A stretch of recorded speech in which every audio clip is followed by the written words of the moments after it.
আজ আপনাদের সাথে শেয়ার করছি সকালে ব্রেকফাস্টেও খেতে পারেন বা রাত্রে ডিনারে রুটি না খেয়েও কিন্তু এটা খাওয়া যেতে পারে। চলুন কি বানালাম একবার একটু দেখি। এখানে 100 গ্রাম বড় দানা সাগু নিয়েছি, ধুয়ে নিচ্ছি ভালো করে, 2-3 বার জল পাল্টে ধুয়ে নিচ্ছি। সাগুটাকে ভালো করে ধুয়ে নিলাম, এবার একটু জল দিয়ে ভিজিয়ে দিচ্ছি।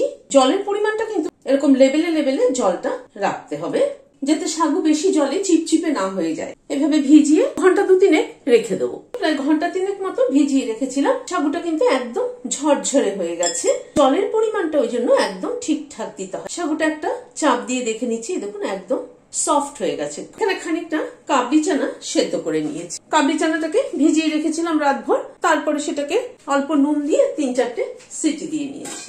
কাবলি চানাটাকে একটু হাত দিয়ে এরকম করে একটু স্ম্যাশ করে নিচ্ছি, মানে জাস্ট ভেঙে ভেঙে নিচ্ছি। সবগুলোকে না খানিকটা ক্রাশ করে নিচ্ছি, আধ ভাঙা করে নিলাম।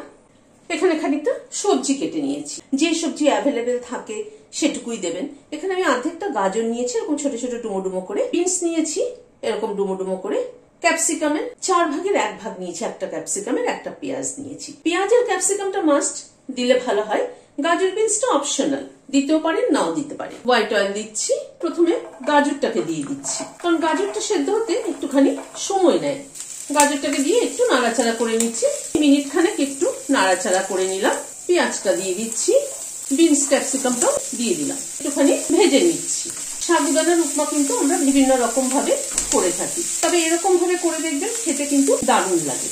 সবজিগুলোকে মিনিট খানেক একটুখানি সটে করে নিলাম। একটা কাঁচা লঙ্কা কুচি করে দিয়ে দিলাম, 1 চামচ আদা কুচি দিলাম, জাস্ট একটুখানি নাড়াচাড়া করে নেব। সকালে ব্রেকফাস্টের টিফিনে বা রাত্রিবেলা রোজ রোজ রুটি খেতে তো ভালো লাগে না, রুটি না খেয়ে এরকম একটা কিন্তু সাগুদানার উপমা করে নিলে কিন্তু ভালো হয়, মন্দ হয় না কিন্তু খেতে।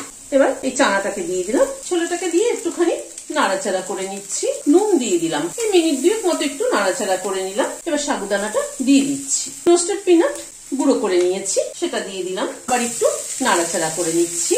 নাড়াচাড়া করে নিলাম, নিয়ে একটু ঢেকে দিচ্ছি। মিনিট 2 মতো ঢাকা ছিল, ঢাকাটা খুললাম, নেড়ে দিচ্ছি। সাবুদানাটার কালার কিন্তু দেখুন চেঞ্জ হয়ে গেছে। নারকেল কোড়া ছড়িয়ে দিলাম, আবার একটু নাড়াচাড়া করে নিচ্ছি। নারকেল কোড়াটা কিন্তু আমি আগেও সবজির সাথে দিতে পারতাম, কিন্তু লাস্টে দিলে না খেতে বেশি ভালো লাগে। খানিকটা ধনেপাতা কুচি ছড়িয়ে দিলাম, আর একটা পাতিলেবুর অর্ধেকটা নিয়েছি, এই রসটা দিয়ে দিচ্ছি, মিশিয়ে দিচ্ছি। দেখুন কি সুন্দর ঝরঝরে সাবুদানার উপমা হয়েছে। গ্যাসের ফ্লেমটাকে বন্ধ করে দিলাম, দিয়ে সার্ভ করে দিচ্ছি। রেসিপিটি যদি ভালো লেগে থাকে তাহলে লাইক এবং সাবস্ক্রাইব করার অনুরোধ রইল। আজ তাহলে এখানে শেষ করছি। নমস্কার।